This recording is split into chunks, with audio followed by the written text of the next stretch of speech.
up, y'all? It's your girl, Cam. Wait. Okay, what's up, y'all? It's your girl, Cam. I'm a graduating senior urban planning major from Birmingham, Alabama. I'm Sanaya. I'm a transfer student, and I'm a junior. Communications media is my major.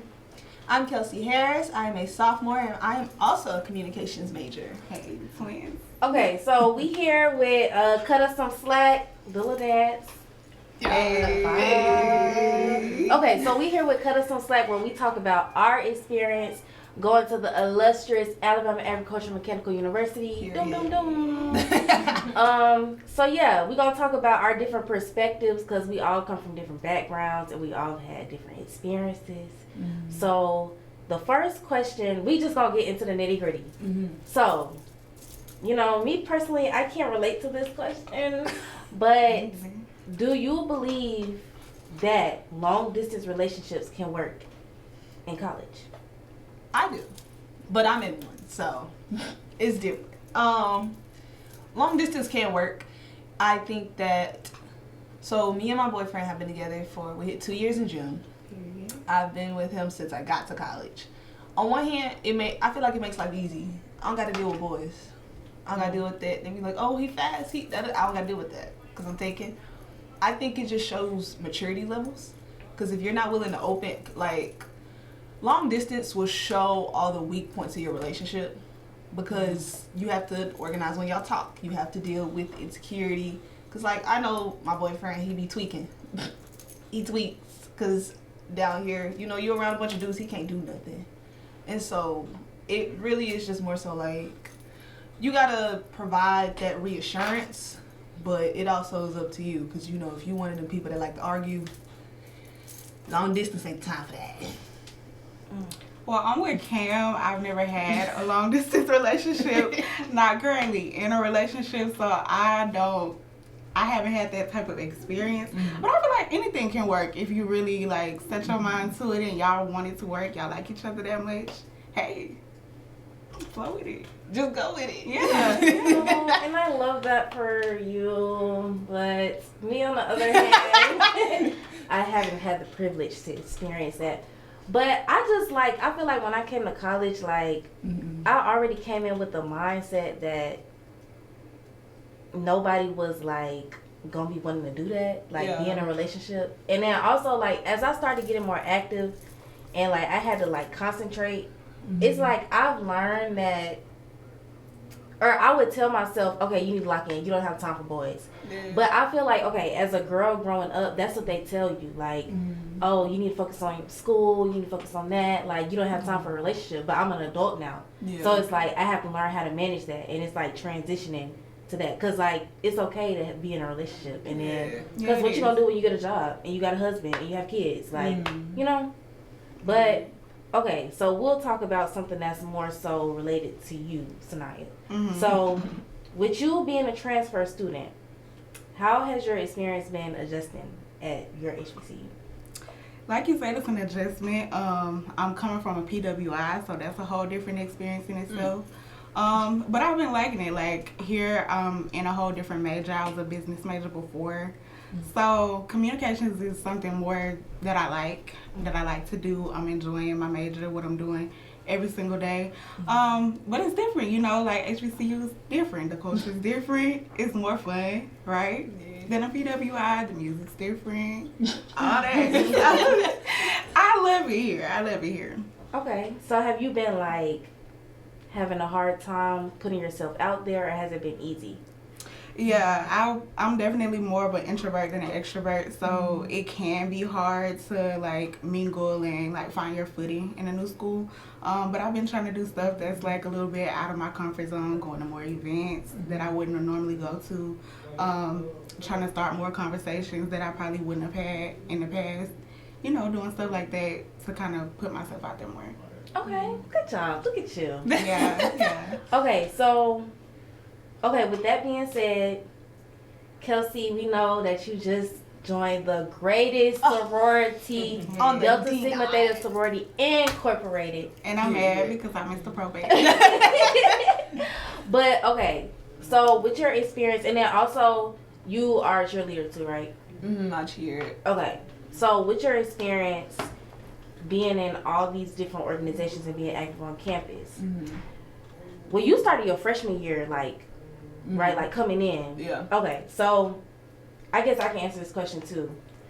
Do you feel like you get the full HBCU experience do you feel like you can get the full HBCU experience without joining an organization? This is not just D9. This is just like, anything. It could be athletics. It could be anything.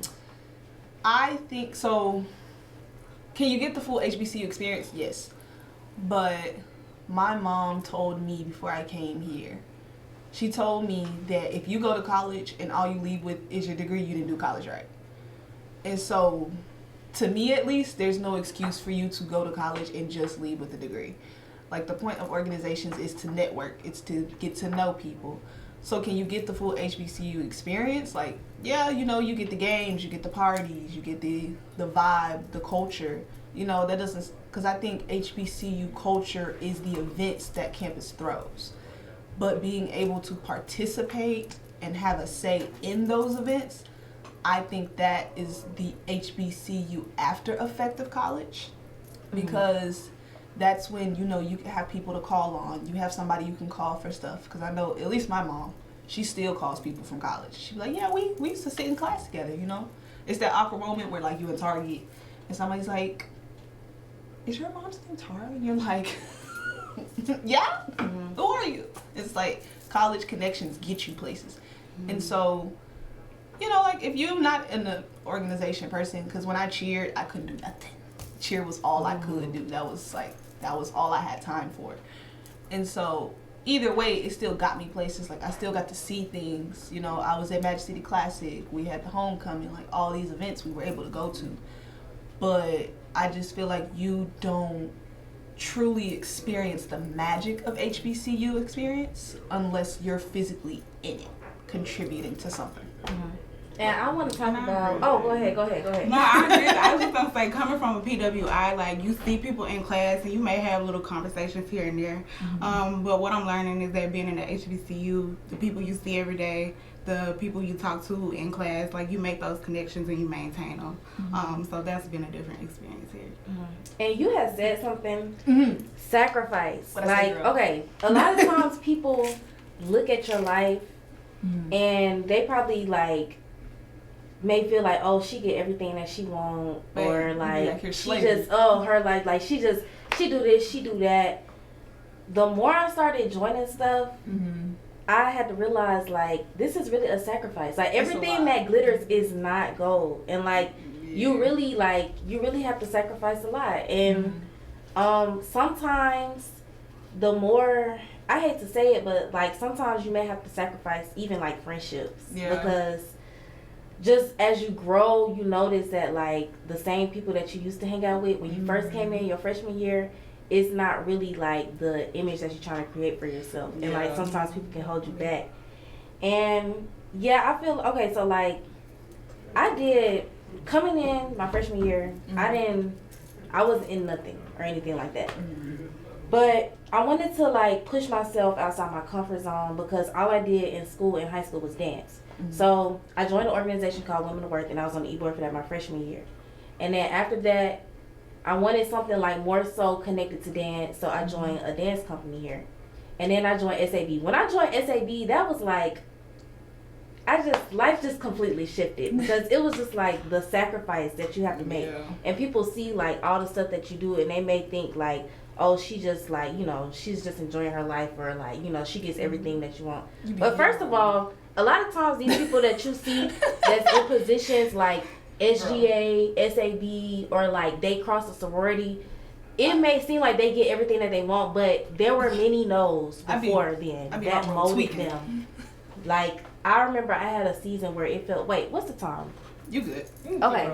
I remember when we, like, when I, like, had a season, I feel like it was my Job season. Like, everything that I worked for, I lost it. And then the one thing that I could refer back to, which was dance, I couldn't go back to it because I had a car accident and I was injured.